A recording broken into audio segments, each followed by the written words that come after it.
This is Com 105, Jamar Grant, second video interview.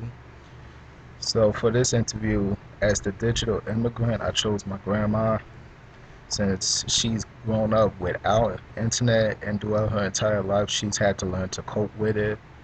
So she didn't know some of the terms that I talked about, so I had to explain it to her. The first one that I started off with was interpersonal communication, which is communication between two people. And when I told her about that, she said that back in the day, when she was a girl, interpersonal communication was between two actual people, word to mouth.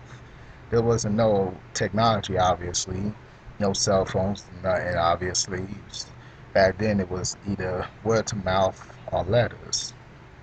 She said now, as time has as time has progressed, now kids like us, we don't even, most of us don't even do word to mouth, face to face conversation no more. We got Facebook, Twitter, and everything.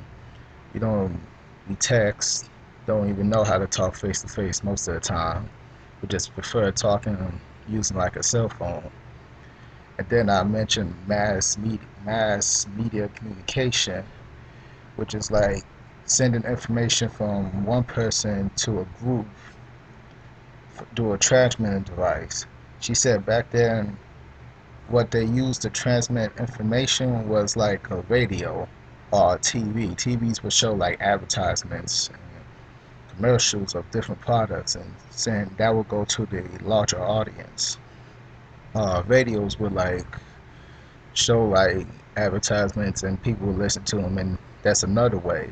But now information is like she told me that information is given out freely, like through just about anything, through TV, computer, radio, smartphones, anything you can think of. Information just goes from one person and it gets to the general audience much quicker.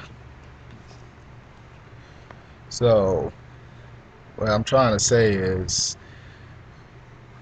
she did she did give me a bit of insight on how things worked out back in the day when there wasn't a lot of technology. And after talking with her, I do believe that information now and mass media has completely changed from back in the day. Technology, the way people communicate, interpersonal communications, everything has changed from back then as it is now. Where like now, where before like people used to talk like face to face, they don't do that no more. Everything is completely changed. How we get information has changed.